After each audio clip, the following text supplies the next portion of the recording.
Hi everyone, Darren Hunt here and Michael Sands. This is the Outsourced PM Podcast Show. And Michael, we were just talking before regarding podcasts and podcast series and things like that. And what was the stats that you saw on TikTok on a video? What were they?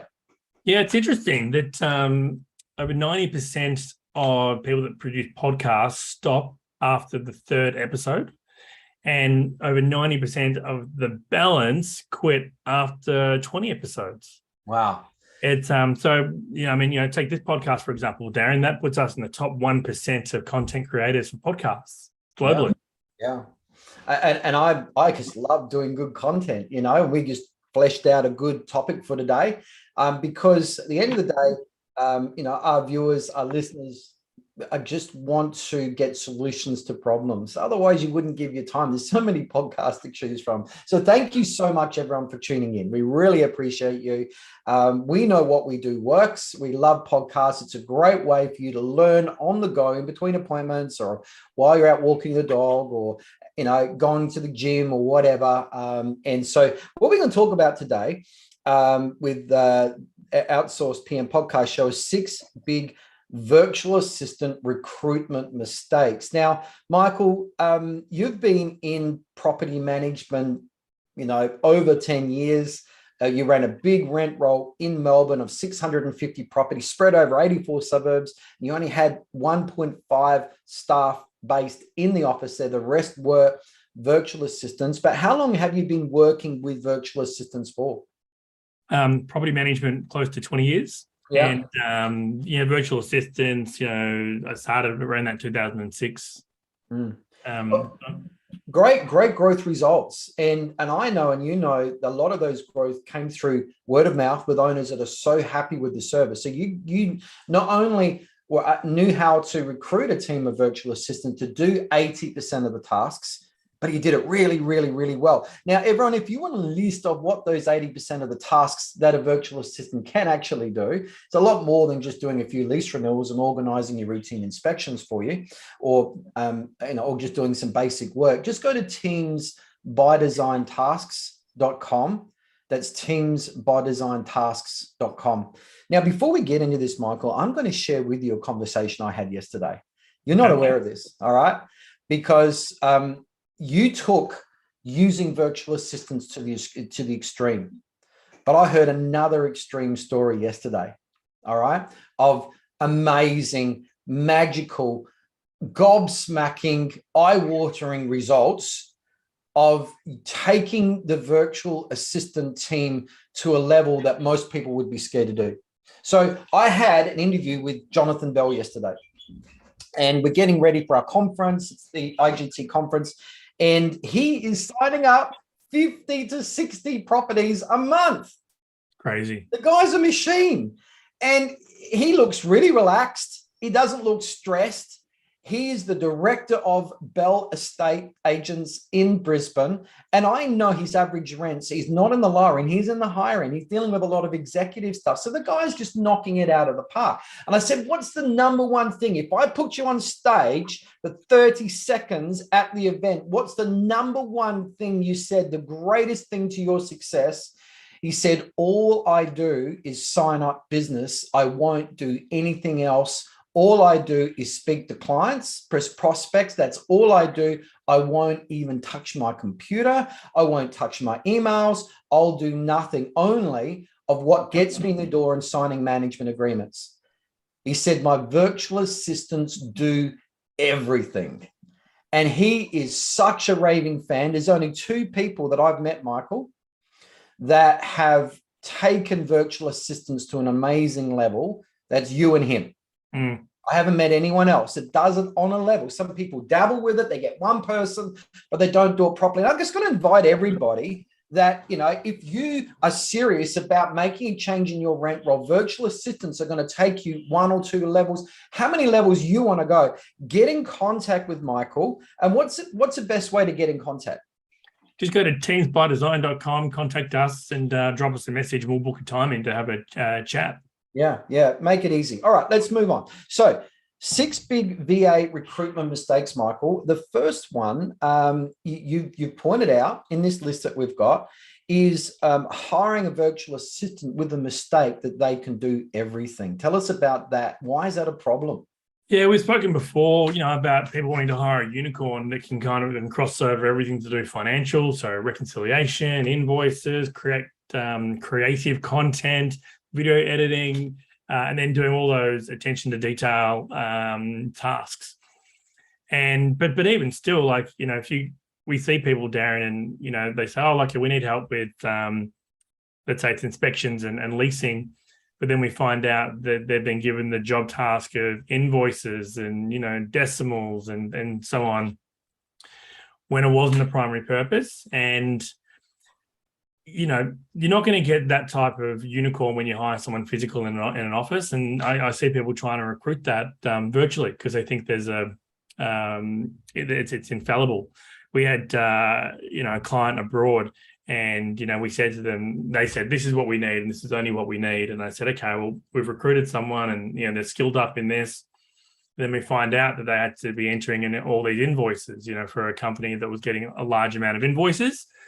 And bill code may have been wrong, or the amount in there may have been wrong, or the debit credit might have had a sent off or so on, when they're not wired to be numbers based. There's no different from employing people in the office. Why would you employ a property manager that's really good at checklists and process and attention to detail, process driven, and then put them into the sales team? You're going to kill them. No, I know. But, so that's a mistake. I think when you are looking to recruit a virtual assistant, anyone in your office, actually, not just a virtual assistant, write down exactly what you want that person to do. And then, look at those tasks and say, okay, what are the strengths of this task list that you need them to focus on? Because you can't get someone to focus on absolutely all the tasks and get 100% result. So look, if you need tasks doing in your office and a virtual assistant should be doing something, just write them down, bullet point them, and then send an email to hello@teamsbydesign.com with that list. And then Michael's EA will then get in contact, book you in, have a chat to Michael about the type of person that would be right for that particular position. And just Michael will be able to give you that advice. All right, Michael, let's move on. So that's big mistake number one. All right, is just you're not going to get the unicorn. I think that's a good term for it. We're not going to get that unicorn in the office. Let's not expect that, because we're still dealing with people. And we've got to get the right person on the bus, and then the right person seated at the right seat on the bus and not getting onto the wrong seat. Okay, moving on. The next one is having security measures in place around data protection, privacy protection, all of those sort of things. Michael, why is that important, and why can that be a mistake, getting the wrong person? How can things blow out? Oh my gosh, we had a phone call with someone in another country. I won't say which country, and they were saying how they had they'd engaged an outsourcing company to handle their trust accounting, and they were doing a Zoom meeting with the person, and the Zoom meeting for that person was them sitting on the curb in a busy street trying to do trust accounting on their smartphone. And I said to the company, to the client we were talking to, was it an accountant that was doing the task? And he said, no, they just hired someone to look at doing our trust accounting. And my immediate concern was, you're accessing my confidential database, doing my trust accounting, on a street that's got motorbikes and the cars and the foot traffic. And you're telling me that they're giving me 100% attention doing my tasks, which are important to me. And if we make a mistake on our trust account, obviously, there's a big issue there. Absolutely. It's an exact process. It's an exact science, isn't it? Yeah. And I said, look, given the current climate, a lot of people want to work from home. Okay. So yes, there's office-based companies out there that people want to work from home. So that's one thing. But what we do is, we use programs like Time Doctor. We use time tracking and screen tracking so we can see what the person is doing, where they're at, if they're stuck, if there's inefficient time being taken up. And so we have red flags that we can track and monitor. Also, I said, we're going to have an accountant do your trust accounting.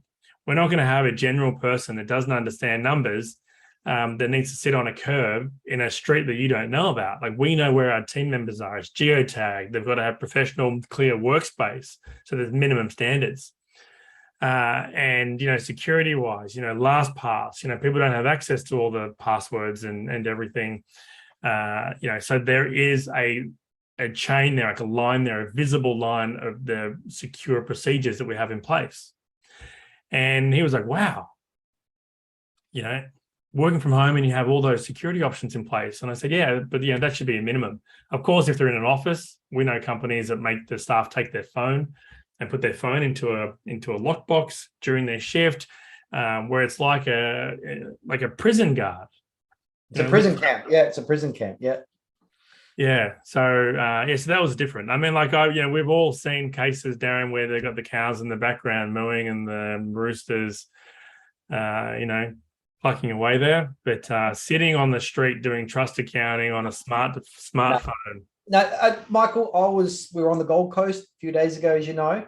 I was walking the beach and I was answering queries while I was walking on my phone, with conversation in our chat group that we do with our executive assistants. I answered a question. The screen wasn't very bright. I thought I'd stopped enough and typed enough and could see enough and squinting without my glasses on. And oh my goodness me, what was your comment? It's like, is English my fourth language? Yeah. But I typed it under that scenario. And your point is, a guy sitting on the street doing your trust accounting, oh my goodness, it's an exact science. You need to be in the right environment to do it right, in the right state of mind. And sitting on a street is not it. No. The mind isn't in it. You need clarity when you're doing tasks like that. Absolutely. All right, moving on. Big mistake number 3. Wrong skilling. Really employing the person with the wrong skills. There's many different types of people out there. The DISC profile really proves that, doesn't it, Michael? Yeah, what we see, Darren, where you may have an agency principal who is totally extroverted, and then the department head is introverted, and then some PMs are extroverted, or there's a mixture there. And you're trying to find people that will gel with the team, right? That get on with the team, that have the right skills with the team, and they're adding value to those skills. It's really important that you match those profiles, that you match that personality, because Darren, you have a different personality to myself, to Dennis, and for certain tasks, we all have a different viewpoint on how that task should be done. We make concessions for each other, but you don't make concessions when you've got staff, like when you want things to be done a certain way. And, you recruit someone to do, let's just use accounting, because that's been a thread this morning. You bring someone on to do trust accounting, and they're introverts generally. I haven't really met an extroverted accountant. Neither have I. I'm trying to think of one. No, they just like predictable. They take their lunch break at the same time. They're task focused. They're not people focused. They're really not. A lot of them aren't people. No, and so you've got to make concessions around that. Realize that, okay, I've got an accountant. They're doing this role. I'm not going to get them, doing footy tipping really with us. I'm not going to get them having a beer with us at the pub. It's not that personality. So making sure that when you recruit, you're recruiting right for the role, that the personality is right for the role too, and that you work out a way how to incorporate that person into the team. Because if you don't, then you're going to have a full breakdown of team. Absolutely. All right, well, let's move on then. Big mistake number 4, not understanding location or background or what's going on behind the scenes. So, Michael, tell us about a situation why that is a big mistake. We've had experiences, Darren, where we've recruited, rock stars. On paper, amazing. Interview, nailed it. And then when you're going through training, all of a sudden you hear moo, or you find out that their town has been wiped out from a cyclone, Yeah. right? And when they're doing repairs to their property, and their property is just like corrugated iron tin roof. And, so, they've gone to a really great university that had experience in BPO, like in a professional setting, but they're now working and living from their parents' house. You need to ask the question, where do you live? And then Google map where they live and find out the condition of the area of where they live, because that will have that will play out in some capacity with their relationship with you. We know in certain locations around Asia, there are weather problems, there are internet problems, there are power outages. If you know what the reliability is like, it'll help you plan better with the role. Yes, that person might be amazing, and yes, there might be a place with them with your team. But if you don't realize what their living condition is like, then there will be a time that will become a major issue.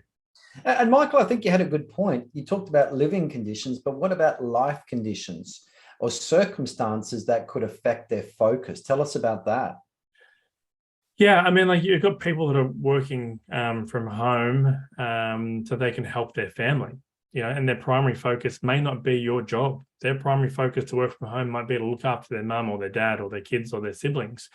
And the job is just treated as a secondary or just as a source of income so that they can be generating something while they're working from home.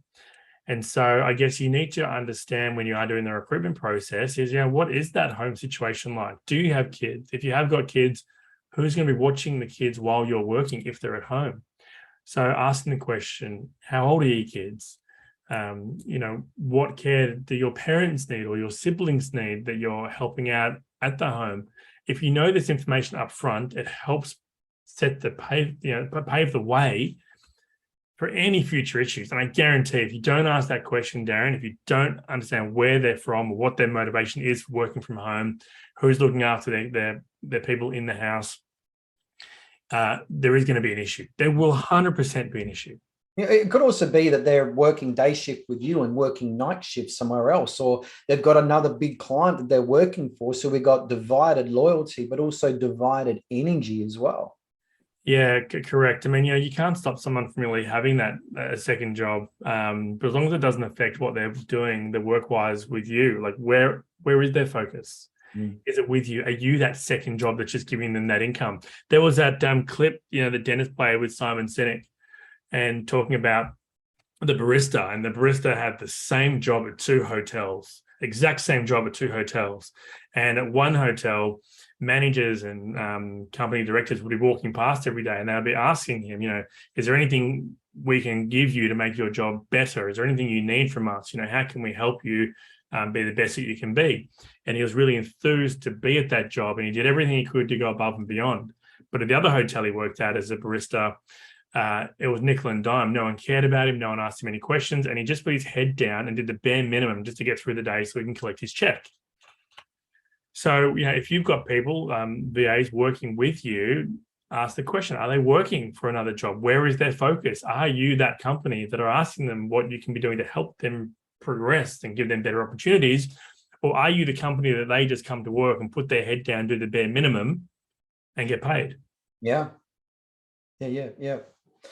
All right, let's go on to big mistake number 5, which is applying for other jobs. So they may have said yes to you, but they may actually have other motivations in the background. Tell us about that and why it's a real problem. Yeah, I mean, liken this to when you're processing an application for a tenant and you've got a property and you want to get rid of it, and the tenant puts in the application and you process it. And these tenants are fantastic. They are great. All the references are glowing. They've got great previous experience and so on. And you ring them and you say, Darren, congratulations. We've just had you approved with the landlord for the property. And they say, oh, okay, when do you need to know by? Yeah. What do you mean? You want the property? Yeah, we want it. But there were 2 or 3 others that we really loved, and we're just waiting to see if we hear back from the agency. Okay, when do you think you'll get back? Well, they're processing a few other applications on the property also, and they said they'll get back to me in the next week. Before you know it, you're second fiddle. It's like, oh, okay. So it's the same thing with like when you're interviewing people, ask them, if we were to offer you this job, what's your thought process around accepting it? Have you made applications to other jobs? Is this your preference? Is they your preference? Because you might look at, and it's really important to look at their CV. And I noticed this, Darren, where people will be applying for like social media jobs with us, but their CV suggests that they were working, in a restaurant or something that's not really related to the role we're looking for. And it might be that we're looking for a social media person and all they've got is a certificate, but that's not their core strength. They're just looking for a job and they've applied for other jobs that they want to, focus down in. We have to ask, so you've got 10 years experience in this other role and the references are glowing. Why are you looking at applying for this job? I just thought I'd give it a go. Wrong motivation. Right? We're not looking for someone to apply for a job with us just to give it a go. We're looking for someone to apply for a job with us because they want that security. They want to be with us in a growing team. They want to have growth opportunities themselves. So make sure you ask them the question, how many jobs have you applied for and where are you at in that process? And if we were to give you this job, would you say yes? Ask the question. You've got to ask the question, especially in this climate too, where I guess in the Philippines, more and more people are not wanting to work in an office because of COVID. They're scared, they're worried, they want to work from home, and they're looking for the best possible conditions. I guess everyone as well, just go back into our archive of the episodes that we've done in the Outsourced PM Podcast Show. We've actually got 11 checkpoints of the recruitment process that Michael puts people through. Like if he starts off with 100 people and 100 applicants, you end up with 2. And you just got to understand the filters that they put everybody through to knock people out along the way and why. It's really important that when it comes to virtual assistants, your success comes down to the success of the recruitment process. Otherwise, you're going to get your fingers burnt. But just remember, it's not about virtual assistants. It's about things done wrong. Because using virtual assistants, as you know, we said at the start of the program, you can have amazing success. But you've got to be aware of the pitfalls. Otherwise, you're going to get your fingers burnt and you're going to have a nasty taste in your mouth. All right, let's move on to big mistake number 6, Michael, and isolation and loneliness. So this is really, this is really a post-recruitment mistake where they're recruited, they put them in, but it's then just treating them like certainly not a team member. It's where they start, they bring someone on thinking they're going to fill a hole or they're going to solve a problem, and then they ignore them. And because, out of sight, out of mind, I was talking to someone in America the other week who they said they had initially had bad experiences with their outsourcing because they never heard from the person. And they said they didn't know what they were doing. And I said, okay, so when you had your meetings with them every day and you kind of asked them the question, what are you up to today? And they said, what? What do you mean? Like they've got a checklist and, they do it. And I checked in, I hadn't checked on them in a couple of weeks and they weren't doing what I thought they were meant to be doing. And I said to them, so with your team meetings, you had them every day, right? And he said, yeah, every day, because I need to know what my staff are doing. I see them. And I said, why is that any different from having a virtual assistant, someone who's working from home? You should check in every day. You should see what they're doing for at least a minimum, their mental health. Hey, Darren, how are you going? What do you got on today? Is there anything I can help you out with? These are the things that are really important to us. Better yet, have your assistant sit in on every single team meeting you have. We have clients, Darren, and they've got a computer in the office, I think I mentioned before, where the VA can see everything that's happening in the office. And then we have other team members, smaller teams, where they just have a computer and the camera's on all day, right? And that's how they meet. It's like how we're talking now. And hey, Darren, what have you done with this article? Where are you at with this? And it's just a fluid conversation. Our executive assistant, we've at IGT and also Teams by Design, all of our people are virtual assistants from the Philippines. And we value them. We look after them. Michael, you've even put on a happiness coach to keep, tell us about the happiness coach. Yeah, so this is a new role and we're navigating all the possibilities that we can do with that scope. But their role, Darren, is just to love the team, just to love them, to organise social events. So at the moment, Darren, what he's done, he's mapped out where all the team are across the entire country, and he's put them in like heat maps and location maps, so we can work out, weekend catch-ups and fun events and everything. So his job is just to love the team, and he'll be part of like the onboarding of the new clients, onboarding of the new team members. He'll be making sure that all the birthdays and anniversaries and special days are actioned, and with the cakes and making sure that everything that we want to roll out as a team for our team is done. Yeah. He said to me the other day, like, who do I report to? I said, look, report to me, but really your objective is to look after and love the team, all of them. 2 days ago, it was Bev's birthday. Our executive assistant. Now, we love Bev. Bev is just so good. She looks after us. She does a lot of the work for IGT, and really, she's the manager of IGT in a lot of ways. But we knew it was her birthday. Now, we were also on the same day. We were training with a big group in Brisbane, in the Gold Coast, 120 people in the room. Dennis got up the front before we started training. He said, right. And I'm just going to play the video anyway. I think it's good. I've got the volume up. I just want to play it here. But, can you just imagine that we're sitting there on stage, just myself and Dennis, talking at the start, and then we turned the camera around and got the full effect of the crowd singing happy birthday. Let's just do it. Hey, Bev. So Happy birthday, Bev. yeah, just wanted to wish you a massive happy birthday. We've got a couple of people here that want to sing happy birthday to you. And we've got Ben here as well. He's he's going to open the proceedings of singing happy birthday to you. So huge happy birthday. And Ben, what do we say? Happy birthday to you. Happy birthday to you. Happy birthday, dear Ben. Happy birthday to you. Hip, hip.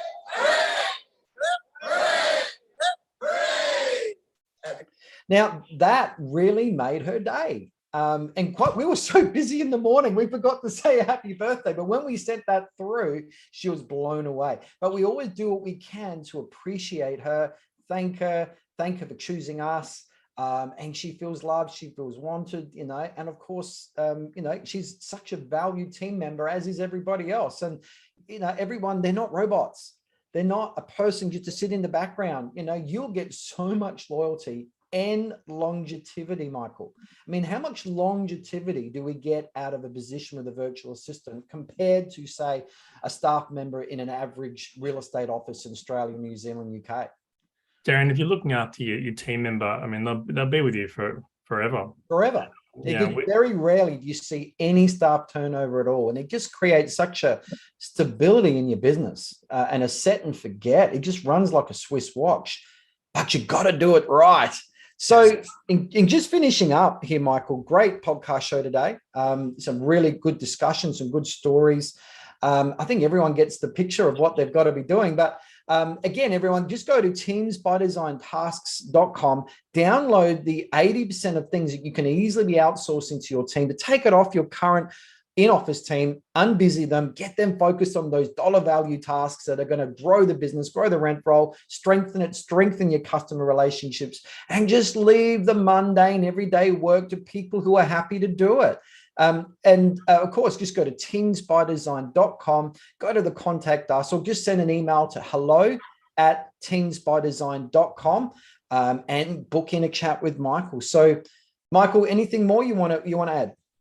No, I can't wait to have a chat with everyone. Darren, this podcast, the amount of people that stop me or call me and say, hey, your podcast helped us when we were recruiting and employing a virtual assistant, or we've had one for a while. You've just kind of helped us how we employ our team, how we shape our team. So, it's resonating with a lot of people. We had someone from the UK, didn't we, a couple of days ago that reached out as well from the podcast. So I think it was a week ago. But anyway, you can see that people are listening to the podcast, they're getting good information. And it's very good. And we just want everyone to have that success with your virtual assistant. So thanks, everyone. And we'll see you in the next show. Thanks, everyone.